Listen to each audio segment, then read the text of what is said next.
नमस्कार प्यारे साथियों, स्वागत है आप सभी का एक नई सक्सेस स्टोरी में। मेरे साथ हैं फौजिया जहां, जो उत्तर प्रदेश के गाजियाबाद ज़िले से हैं और इन्होंने हाल ही में उत्तर प्रदेश जुडिशरी यानी न्यायिक सेवा परीक्षा 2022 में 76 रैंक जो है हासिल की है। और फौजिया का ये शायद फर्स्ट अटैम्प्ट था और इसके लिए हम फौजिया आपको कॉन्ग्रेचुलेट विश करते हैं। पूरी टीम की तरफ से मैं सत्येंद्र फौजिया को हमारे ऑफिस में मिलने आई हैं अपनी माताजी के साथ। मैं आपको फिर से बधाई देता हूँ इस एग्ज़ाम को निकालने के लिए और मुझे काफ़ी अच्छा लगा कि आपका ये एग्ज़ाम निकला है और मैं भविष्य के लिए आपको शुभकामनाएं देता हूँ। बहुत बहुत शुक्रिया। Thank you so much sir. And Fauzia, बहुत सारे क्वेश्चंस हम इस इंटरव्यू में आपसे पूछने वाले हैं। आप मुझे बताइए कि आपको कैसा लग रहा है, मतलब रिजल्ट आने से पहले की ज़िंदगी और रिजल्ट आने के बाद की। मैं ये कहूँगी कि जैसे ही रिज़ल्ट आया है, रिज़ल्ट आने के बाद से ही ज़िंदगी अपसाइड डाउन हो गई है। खुशी बहुत है लेकिन उससे ज़्यादा रिस्पॉन्सिबिलिटी का एहसास हो रहा है अब। अच्छा, क्योंकि मतलब बहुत बाउंड फील हो रहा है क्या? नहीं, बाउंड नहीं हो रहा है लेकिन रिस्पॉन्सिबिलिटी भी एक आती है। अगर बिल्कुल। आप किसी पोजीशन पर पहुंच जाते हैं तो रिस्पॉन्सिबिलिटी उसके साथ आपके आती है। Very good. तो मुझे खुशी भी बहुत है, रिस्पॉन्सिबिलिटी का एहसास हो रहा है। और दूसरी चीज़ इस बात की खुशी है कि जो लड़कियां मेरे जैसी हैं, कोशिश करना चाहती हैं, तो मैं उनके लिए इंस्पिरेशन बन सकती हूँ, उन्हें कुछ सिखा सकती हूँ। वेरी गुड, बहुत अच्छा, मतलब ये बहुत ही अच्छा मैसेज है आपका। अच्छा फौजिया, क्योंकि बहुत सारे लोग आपसे जानने चाहेंगे, फर्स्ट अटैम्प्ट में आप 76 रैंक ला के मतलब एक टॉपर ही हैं और आई थिंक मीडियम इंग्लिश है आपका। जी अच्छा, तो अपने बारे में थोड़ा एकेडमिक हमें बताइएगा। जी। मैंने अपनी 10th और 12th इंग्लिश मीडियम स्कूल से किया है, ठाकुर द्वारा बालिका विद्यालय, ये गाज़ियाबाद में ही है। अच्छा। उसके बाद मैंने बीकॉम ऑनर्स किया है दिल्ली यूनिवर्सिटी जाकिर हुसैन कॉलेज से। Very good. और उसके बाद मैंने अपना लॉ सीसीएस यूनिवर्सिटी से एफिलिएटेड मॉडर्न डिग्री कॉलेज से किया है, जो गाज़ियाबाद में है। जी। उसके बाद मैंने अपना 1 साल का कोचिंग किया है जुडिशरी के प्रिपरेशन के लिए, और फिर मैंने ये एग्ज़ाम में अपीयर किया है, जो मेरा फर्स्ट ही अटैम्प्ट था। और और फर्स्ट इसमें हो गया आपका। अटैम्प्ट जी। बहुत अच्छा, बहुत अच्छा। तो हमारे व्यूवर्स को आप ये बताइए कि एग्ज़ाम है क्या ये। मान लीजिएगा बहुत सारे बच्चे ऐसे वीडियो होंगे देख रहे होंगे कि उन्हें नहीं पता कि भाई ये जज कैसे बनते हैं। तो सबसे पहले आप मुझे बताइए कि जज बनने का सपना या दिमाग में आपको कब आया और कब फिर आपने इस पर काम करना स्टार्ट किया। जज बनने के लिए मैं शुरू से ही, स्कूल टाइम से ही चाहती थी। तब से ही मेरा सपना था कि मैं कुछ ऐसा अचीव कर पाऊँ जिससे मैं एक चेंज ला सकूँ। जुडिशरी में जैसे कि सब जानते ही होंगे, विमेन रिप्रेजेंटेशन बहुत कम है। बिल्कुल। तो एक ये भी बट इस मोटिव बार था। तो सारे रिकॉर्ड तोड़ दिए। जी जी। 55% से ज़्यादा फीमेल वन सिक्सटी सेलेक्टेड हैं। फाइव जी वुमेन्स का हुआ है इस बार। जी। तो बहुत खुशी की बात है कि बिल्कुल। अब फीमेल्स आ रहे हैं और चेंज आएगा इसकी वजह से। तो बहुत खुशी की बात है। जज बनने के लिए सारे स्टेट्स के एग्जामिनेशंस अलग अलग होते हैं। सब स्टेट वाइज एग्ज़ाम्स होते हैं। यूपी में जो एग्जामिनेशन प्रोसेस है उसमें 3 स्टेजेस होते हैं, हाँ जी। प्रिलिमिनरी, मेंस और फिर इंटरव्यू। प्रिलिमिनरी क्वालिफाइंग होता है और जो मेंस का वेटेज होता है वो सबसे ज़्यादा होता है। बिल्कुल। मेंस क्लियर करने के बाद आपका इंटरव्यू प्रोसीजर स्टार्ट हो जाता है, और इंटरव्यू और मेंस के मार्क्स को ऐड करके आपका फाइनल मेरिट बनती है, जिसमें मेरी 76 रैंक आई है। Very good. Preliminary examination MCQ यानी ऑब्जेक्टिव बेस्ड होता है, और जो मेंस होता है वो सब्जेक्टिव होता है, जिसमें 6 एग्ज़ाम्स होते हैं। इंग्लिश, हिंदी, जीएस और 3 लॉ पेपर्स होते हैं। ये 6 एग्ज़ाम सब्जेक्टिव होते हैं, 200 मार्क्स ईच के पेपर होते हैं। इंटरव्यू आपका 100 मार्क्स का होता है, और ये फिज़िकल आपका पर्सनैलिटी टेस्ट होता है कमीशन में जाके। तो आप जब मेंस क्वालिफाई कर लेते हैं तो मेंस के बाद आपका इंटरव्यू प्रोसीजर स्टार्ट होता है, जो कि 100 मार्क्स का होता है। अब बात कर लेते हैं प्रीलिम्स एग्जामिनेशन की। इसमें 2 पेपर्स होते हैं, एक लॉ और एक जीएस। ये एमसीक्यू बेस्ड होता है, जैसे कि मैंने पहले भी बताया है। सबकी स्ट्रैटेजी अपनी डिफरेंट होती है। मैंने जो फॉलो किया था, मैंने जीएस पेपर के लिए एमसीक्यूज़ लगाए थे। मैंने मतलब पहले पीवाईक्यू जी या फिर मॉडल टेस्ट पेपर या क्या कैसे? मैंने एमसीक्यू प्रिपरेशन जो की थी, वो सबसे पहले आपको जो प्रीवियस ईयर क्वेश्चन पेपर्स होते हैं उनको फॉलो करना होता है, उन्हें स्टडी करना होता है, जिससे कि आपको एक पैटर्न पता चल जाए कि किस टाइप के क्वेश्चंस जो कमीशन है वो पूछते हैं। तो उसके लिए सबसे इम्पोर्टेंट तो प्रीलिम्स के लिए प्रीवियस ईयर क्वेश्चन पेपर्स हैं। उसके अलावा क्योंकि ये ऑब्जेक्टिव बेस्ड होता है तो जो भी आपको स्टडी मटेरियल मिल पाए एमसीक्यू फॉर्म में, मैंने सिंगल की बुक आती है वो रेफ़र की थी। अच्छा। जीएस पेपर के लिए मैंने अपने नोट्स बनाए थे। मैं यूट्यूब पर टारगेट फॉर आईक्यू की वीडियोस को प्रेफर करती थी, वो मैंने फॉलो किया था। Thank you. इसके अलावा मैंने घटना चक्र आती है हाँ। हिस्ट्री की, अच्छा। जी, मैंने वो फॉलो की थी। उसमें तीनों जो मेडिवल, मॉडर्न और एंशिएंट हिस्ट्री होती है उसमें थोड़ा कंटेंट दिया होता है और उसके बेस्ड एमसीक्यूज होते हैं, तो मैंने वो लगाई थी। उसके अलावा मैंने ज्योग्राफी की भी घटना चक्र यूज़ की थी, उसमें भी काफ़ी सारे क्वेश्चंस हैं तो जो मुझे देखने के लिए मिले भी थे एग्जामिनेशन, जी, बिल्कुल। मैंने वो भी लगाया था। और करंट अफेयर के लिए? करंट अफेयर्स के लिए जैसे कि मैंने बताया कि मैं सर की वीडियोस फॉलो करती थी, टारगेट फॉर आईक्यू। उसके अलावा यूट्यूब पर और बहुत सारी वीडियोस हैं। मैंने न्यूज़पेपर नहीं पढ़ा था, लेकिन जो डेली करंट अफेयर्स की वीडियोस आते हैं वो मैंने फॉलो किया था। उनको देखकर मैंने अपने वन लाइनर नोट्स बनाए थे और उन्हीं का रिवीजन करके मैं एग्जामिनेशन के लिए मतलब गई थी। आपने उन वीडियोस को देख के खुद सेल्फ नोट्स बनाए? जी। अच्छा, बच्चों को क्या मैसेज देंगे कि नोट्स बनाने ज़रूरी हैं या नहीं? मेरे अकॉर्डिंग नोट्स बनाने ज़रूरी हैं, क्योंकि जब आप कोई चीज़ लिखते हैं पढ़ने के बाद तो वो आपको याद रहती है, और जब एग्जामिनेशन में क्वेश्चन आता है तो वो देखकर क्लिक हो जाता है कि मैंने ये चीज़ वहाँ पर लिखी थी। तो अगर आप अपने नोट्स खुद से बनाएंगे वो ज़्यादा हेल्पफुल रहेगा, क्योंकि आपने अपने हाथ से लिखा है तो वो आपको याद बेहतर तरीके से रहता है। याद रहेगा और फिर एक्यूरेसी प्रीलिम्स में बढ़ी जाएगी, जी नेगेटिव मार्किंग से जी बची जाएंगे। जी। अच्छा चलिए, ये तो जीएस पेपर की बात हो गई।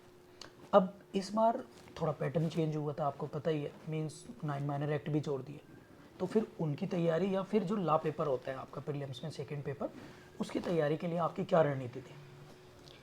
जी, 9 माइनर एक्ट्स इस बार ऐड किए गए थे, लेकिन हमने जैसे कि देखा उसमें से ज़्यादा क्वेश्चंस पूछे नहीं गए थे। तो मैंने 9 माइनर एक्ट्स के लिए बेयर एक्ट पढ़े थे सबके, 9 माइनर 9 के, जी उसी से हो गया। जी। एंड लॉ पेपर्स के लिए? लॉ के लिए मैंने सबसे पहले तो बेयर एक्ट, सारे जितने भी लॉ पेपर थे सबके बेयर एक्ट्स रिवाइज किए थे। रिवीजन करने के बाद मैंने जितना मैक्सिमम हो सकता था उतने प्रीवियस ईयर क्वेश्चन पेपर्स और उनके बेस्ड जो एमसीक्यूज थे वो मैंने लगाए थे। अच्छा, तो मतलब प्रीवियस ईयर के जो पेपर हैं वो एमसीक्यूज? वो भी लगाए थे, लेकिन बुक्स आती हैं बहुत सारी अवेलेबल रहती है, मैंने सिंगल की बुक यूज़ की थी। अच्छा। उसमें जो एक सब्जेक्ट है, जैसे कि मान लीजिए कॉन्स्टिट्यूशन है, तो बाकी स्टेट्स में, बाकी एग्जामिनेशन में जो भी क्वेश्चंस पूछे गए हैं वो आज सारे तक, दे रखे वो सब उसमें दिए हुए हैं। तो उससे उससे- बहुत हेल्प होती है, क्योंकि किस टाइप के क्वेश्चंस पूछे जा रहे हैं आपको उससे आइडिया मिल जाता है, बहुत सारी नई चीज़ें सीखने को मिलती हैं। और जैसे कि जो हमारा प्रीलिम्स है एमसीक्यू बेस्ड है, तो उससे बहुत ज़्यादा हेल्प मिल जाती है क्वेश्चंस लगाने से। तो मैक्सिमम आपको क्वेश्चंस लगाने चाहिए। मतलब आप अगर एक वर्ड में कहें, कोई एक या दो वर्ड में कहें, तो आप क्या कहना चाहेंगे फॉर प्रीलिम्स एग्ज़ाम, अगर कि आपकी ये बात मान के प्रीलिम्स निकल सकता है? देखिए, स्ट्रैटेजी तो सबकी डिफरेंट होती है, लेकिन मैं सिर्फ यही सजेस्ट करूँगी कि सबसे पहले आपको रिवीजन पर ध्यान देना है, क्योंकि जितना ज़्यादा रिवाइज करेंगे वो आपका उतना ही रिटेन हो पाएगा मेमोरी में। आपको रिवीजन करना है। उसके अलावा आपको जो एमसीक्यूज़ हैं, जितने मैक्सिमम एमसीक्यूज़ आप प्रैक्टिस कर सकते हैं आपको वो करना है, और कंसिस्टेंटली आपको लगे रहना है। एक ना एक दिन आप ज़रूर सक्सेसफुल हो जाएंगे। वेरी गुड, बहुत अच्छा। तो ये तो था प्रीलिम्स के बारे में हम लोगों ने जाने, तो आप मतलब श्योर थी कि प्री निकल जाएगा? नहीं, श्योरिटी तो देखिए कहीं पर भी नहीं होती है, सर्टेनिटी बिल्कुल भी नहीं होती है, और ये इतना बड़ा एग्ज़ाम है, आप श्योर हो नहीं सकते हैं। लेकिन हाँ, मेरे पेरेंट्स का साथ था, दुआएं थी लोगों की, तो मैं ये लगता था कि शायद हो जाएगा। अपनी मेहनत थी, तो श्योरिटी नहीं थी, बट कहीं ना कहीं उम्मीद थी कि हो जाएगा। Fauzia, what about mains preparation? देखो, प्रीलिम्स में क्या होता है कि मोस्ट ऑफ द कैंडिडेट पढ़ते हैं कि भैया चलो एमसीक्यू टिक कर दिया, यहाँ तक काम फिनिश हो गया, परंतु मेंस ये डिसाइड करता है आपका सिलेक्शन, ये आप जानती हैं। जी। तो मेंस के लिए सबसे महत्वपूर्ण क्या स्ट्रेटजी रहनी चाहिए? पहले आप हमें जीएस पेपर के बारे में बताइए, और फिर लैंग्वेज पेपर की क्या भूमिका है उसके बारे में बताइए, और फिर आफ्टर दैट आप लॉ पेपर्स के बारे में बताइए। जी, मेंस जैसे कि मैंने बताया कि प्री तो क्वालिफाइंग होता है आपका, लेकिन जो मेजर पोर्शन रहता है जिससे आपका फाइनल रिजल्ट डिपेंड करता है वो मेंस ही है। क्योंकि 1000 मार्क्स का मेंस का पेपर होता है, उसी से आपकी लास्ट फाइनल मेरिट बनती है। बिल्कुल। और ये सब्जेक्टिव पेपर होता है, तो इसमें आपका राइटिंग स्किल्स बहुत ज़्यादा मैटर करते हैं और आपका टाइम मैनेजमेंट, कि आप कितनी जल्दी अपना पेपर अटेम्प्ट करके कंप्लीट कर पा रहे हैं। जी। मेरी स्ट्रैटेजी ये थी जीएस पेपर के लिए, जो मैंने अपने प्री में नोट्स बनाए थे, हैंड रिटन नोट्स, मैंने उनको रिवाइज़ किया था।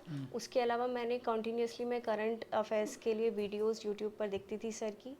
उसके अलावा उसमें क्योंकि हिस्ट्री का भी पार्ट आता है, तो मैंने अपनी एनसीईआरटी और मेरे जो नोट्स बने हुए थे उन्हें फॉलो किया था। उन्हें रिवाइज किया। जी। उसके अलावा क्योंकि करंट अफेयर्स के लिए हमें टॉपिक्स लिखने होते हैं, तो मैंने घटना चक्र भी यूज़ की थी उसमें। जो करंट अफेयर मैगजीन आती है। जी, फन ईयर की मैगजीन आती है वो। अच्छा। तो जीएस पेपर मैंने इस तरीके से किया था। उसके अलावा जो लैंग्वेज का पेपर होता है, क्योंकि जो लॉ ग्रेजुएट्स होते हैं उन्हें लॉ की नॉलेज होती है, लेकिन जो डिसाइडिंग फैक्टर होता है वो वो लैंग्वेज और जीएस जीएस। होता है। जी, वेरी गुड। उससे डिफरेंस आता है। तो ज़रूरी है कि जितना हम ध्यान लॉ पेपर्स पर देते हैं उतने जीएस और लैंग्वेज पेपर्स पर भी दें। इंग्लिश के लिए मैंने, क्योंकि मैं इंग्लिश मीडियम से पढ़ी हूँ, तो मेरी इंग्लिश पर कमांड थोड़ी अच्छी थी, तो इंग्लिश के लिए मैंने एसेज के लिए न्यूज़पेपर में जो एडिटोरियल पोर्शन आता है उसको फॉलो किया था। और अपने एसे को थोड़ा इफ़ेक्टिव बनाने के लिए मैंने उसमें कोट्स डाले थे। तो जो करंट में चीज़ें चल रही थी, जैसे विमेन रिलेटेड, एजुकेशन रिलेटेड, इन सब से रिलेटेड मैंने 2-2 4-4 कोट्स अपने याद कर लिए थे, तो वो मैंने मेंशन किए थे। और मैंने बुक ली हुई थी ट्रांसलेशन के लिए, तो मैं उसको ट्रांसलेट करके लिख कर देखती थी। 1 घंटा मैंने अपना इंग्लिश लैंग्वेज के लिए किया हुआ था अपने टाइम टेबल में। हिंदी के लिए, हिंदी पर मेरी कमांड इतनी अच्छी नहीं थी, मैंने 10th तक संस्कृत पढ़ी है, हिंदी नहीं पढ़ी है। अच्छा। तो हिंदी पेपर के लिए मैंने उसमें संस्कृत के कोटेशंस यूज़ किए थे, तो मुझे लगता है मुझे उससे थोड़ा एज मिला होगा उसमें। और हिंदी, क्योंकि राइटिंग की प्रैक्टिस इतनी ज़्यादा नहीं रह गई थी अब, तो मैं हिंदी आधा घंटा रोज़ लिखती थी ट्रांसलेशन के लिए, कि अब मैं ट्रांसलेट करके वर्ड्स पता चल रहे हैं, क्योंकि वहाँ पर इफ़ेक्टिव हिंदी के वर्ड्स यूज़ करना बहुत इंपॉर्टेंट है, तो मैं लिखती थी। बाकी लॉ पेपर्स के लिए मैंने सबसे पहले प्रीवियस ईयर के जो क्वेश्चन पेपर्स हैं उनको स्टडी किया। उनसे मुझे ये पता चला कि कौन सा पोर्शन इंपॉर्टेंट है जहाँ से बार बार क्वेश्चंस पूछे जा रहे हैं। तो प्रीवियस ईयर के क्वेश्चन पेपर्स आप यूपी के लिए तो बिल्कुल भी छोड़ नहीं सकते हैं, वो बहुत मेजर इंपॉर्टेंट पार्ट प्ले करते हैं। उसके अलावा मैंने मेंस के लिए जो लॉ पेपर्स हैं अपने खुद से आंसर्स लिखने शुरू कर दिए थे। मेंस की जो प्रिपरेशन है वो आपकी प्री से भी पहले शुरू हो जाती है, क्योंकि मेंस के लिए हमेशा प्री के बाद बहुत कम टाइम बचता है, उतने में प्रिपरेशन नहीं हो सकती है। तो जैसे ही आप अपनी प्रिपरेशन स्टार्ट करें, आप अपने कॉन्सेप्ट्स क्लियर कर रहे हो, उसी वक्त से ही आपको अपने आंसर्स लिखने शुरू कर देने चाहिए। जो भी टॉपिक आपने पढ़ा है दिन में, उससे रिलेटेड जो भी प्रीवियस ईयर क्वेश्चंस आए हुए हैं उनके आंसर्स अपने लैंग्वेज में लिखने की कोशिश करें, क्योंकि लास्ट मोमेंट पर आप जब अपने लिखे हुए आंसर्स को रिवाइज करेंगे तो आपके लिए मेंस जब आप लिख रहे होंगे वो इजी हो जाएगा। अच्छा फौजिया, बहुत सारे बच्चे ना मेरे से भी पूछते हैं, जैसे मान लीजिएगा कोई नया स्टूडेंट है, बिल्कुल उसे पता ही नहीं कि व्हाट इज़ जुडिशरी ABCD, परंतु सपना जज बनना है, तो अब उन्हें मेंस लिखने का दिमाग में तो ऑब्वियसली आएगा ही, क्योंकि हम लोगों को भी आया, आपके मन में भी आया होगा कि यार कैसे लिखें, लिखना कैसे स्टार्ट करें, कोई एक कीवर्ड या वो स्टार्ट कैसे करें, शुरुआत कैसे करें। क्योंकि मैं भी न्यू थी, मुझे भी कोई आइडिया नहीं था कि कैसे शुरू करना है, ये क्वेश्चंस मेरे साथ भी आए थे। तो अगर आप शुरू कर रहे हैं जब से अपनी प्रिपरेशन, जो भी टॉपिक आपने दिन में पढ़ा है उससे रिलेटेड आपको अपने आंसर्स अपने हैंडराइटिंग में लिखने होंगे। जैसे ही, और टाइम मैनेजमेंट उसमें बहुत इंपॉर्टेंट है।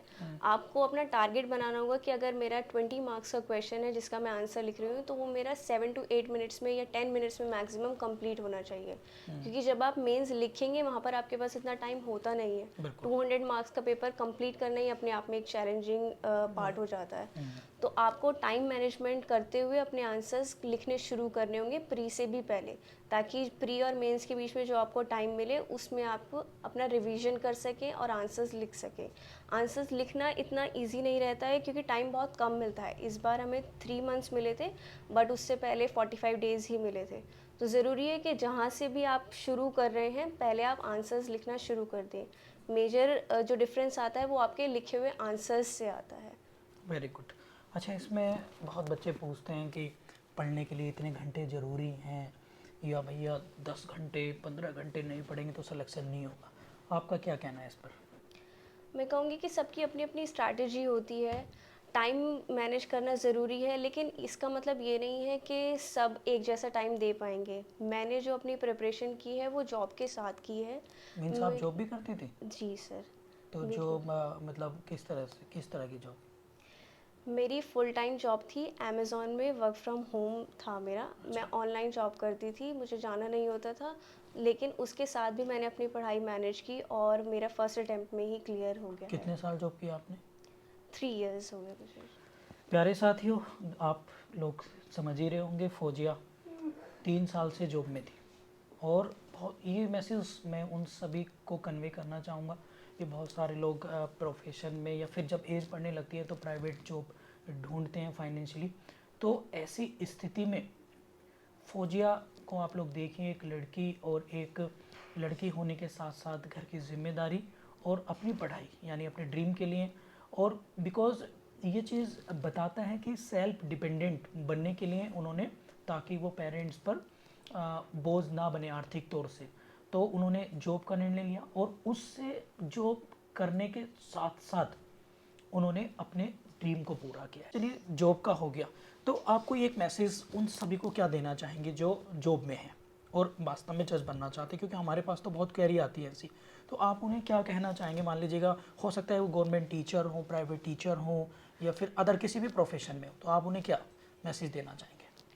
मैं ये कहना चाहूँगी कि जो लोग जॉब करते हैं या जो लोग जॉब नहीं करते हैं, आपको टाइम अपना निकालना पड़ता है। टाइम किसी के पास भी नहीं होता है, टाइम आपको निकालना पड़ता है। आपकी जो भी करंट स्टैंडिंग है आज, उसके हिसाब से आप अपना टाइम टेबल बनाइए ताकि आपका टाइम मैनेज हो पाए और आप अपनी पढ़ाई को भी जॉब के साथ साथ उतना ही टाइम दे पाएँ जो कि रिक्वायरमेंट है इस एग्जामिनेशन को क्रैक करने के लिए।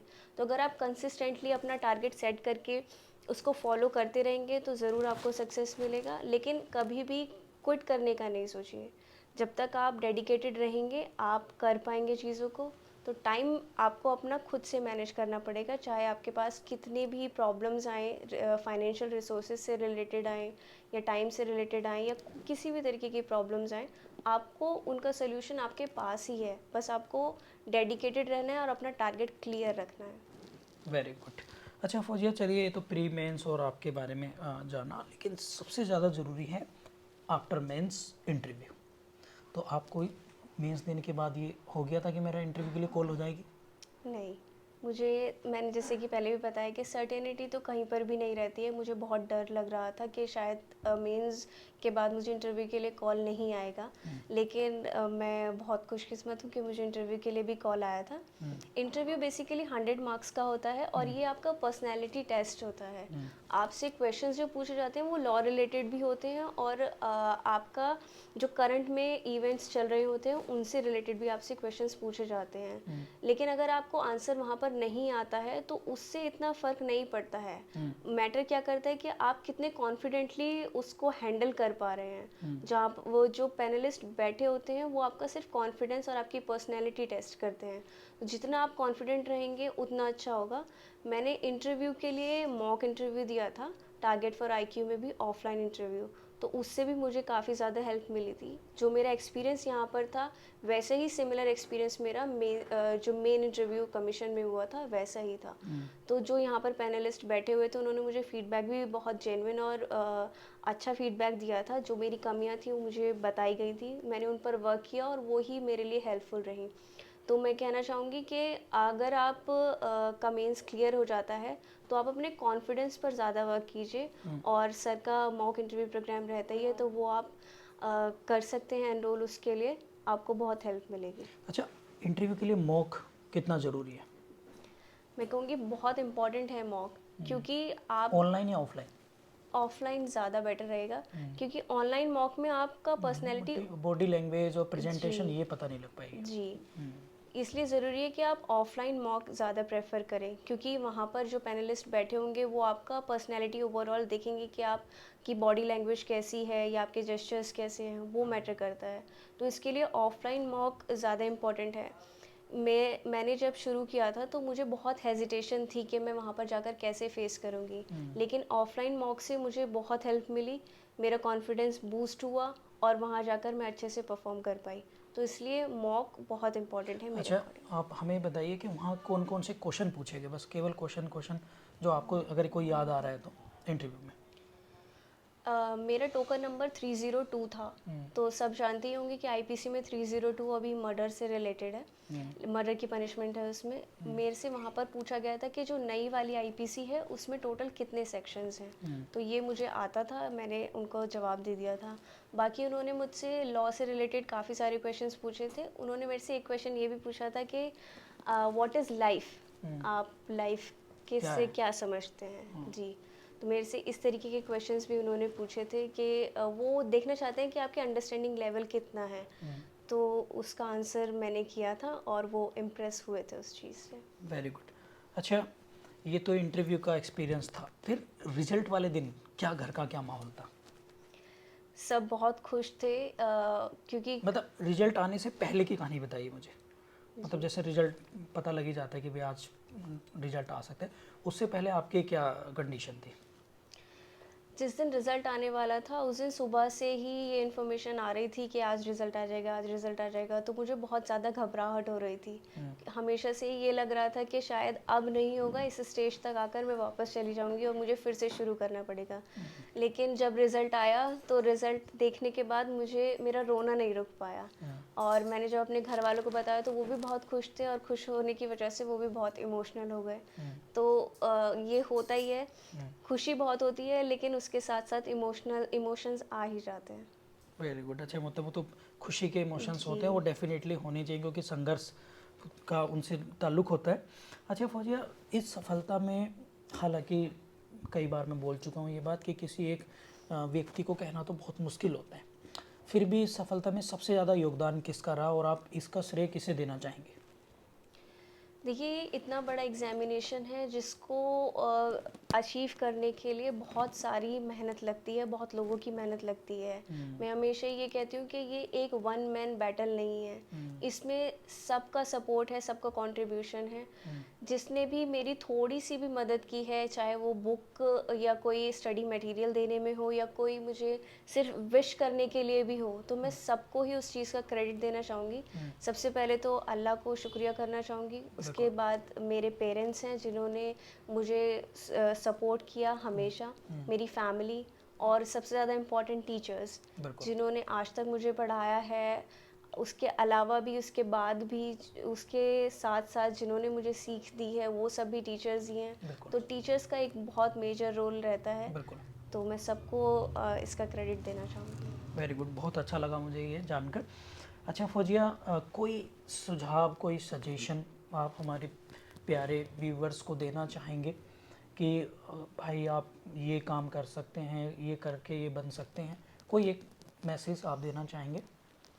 मैं सिर्फ यही कहूँगी, जो मेरा मोटो है, जो मैं फॉलो करती हूँ, कि अगर आप अपना टारगेट सेट कर लेते हैं, अपने ब्रेन को आप मास्टर कर लेते हैं, ट्रेन कर लेते हैं कि मुझे ये करना है, तो आप सब कुछ अचीव कर सकते हैं। सबसे पहले इम्पॉर्टेंट है कि आप अपना माइंडसेट बना लीजिए कि मुझे क्या टारगेट अचीव करना है, और फिर उसी डायरेक्शन में आप वर्क करते रहिए कंसिस्टेंटली, तो आपको सक्सेस ज़रूर मिलेगा।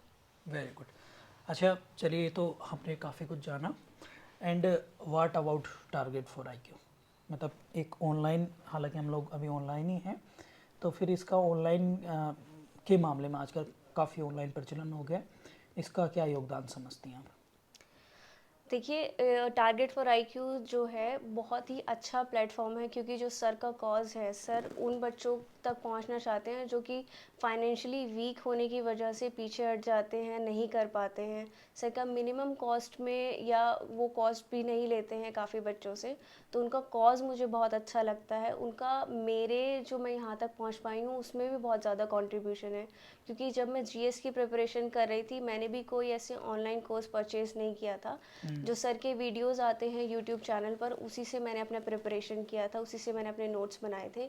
उसके अलावा जो मॉक इंटरव्यू प्रोग्राम था, वो उसके लिए मैंने एनरोल किया था ऑफलाइन आकर। तो यहाँ पर जो पैनलिस्ट बैठे हुए थे, उन्होंने मुझे फीडबैक दिया, सजेशंस दिए।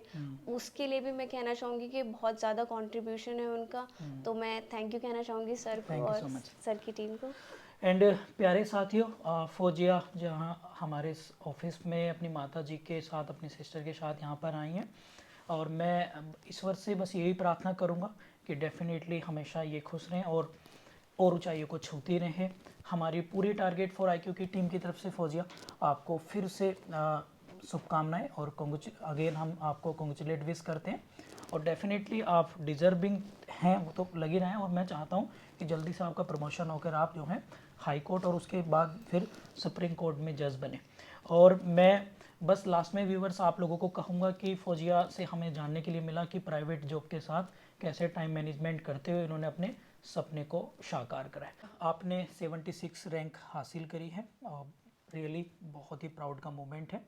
आप हमारे ऑफिस में आए हैं मिलने, हालांकि मैं बच्चों से इतना मिल नहीं पाता हूँ ऑनलाइन में, ऑफलाइन तो आप खैर यहाँ पर इंटरव्यू देने आई थी। इसके लिए मैं आपको टारगेट फॉर IQ की तरफ से आपको ये बुक्स देना चाहता हूँ और अगेन मैं आपको कॉन्ग्रेचुलेट विश करता हूँ। Thank you. Thank you so much sir, thank you.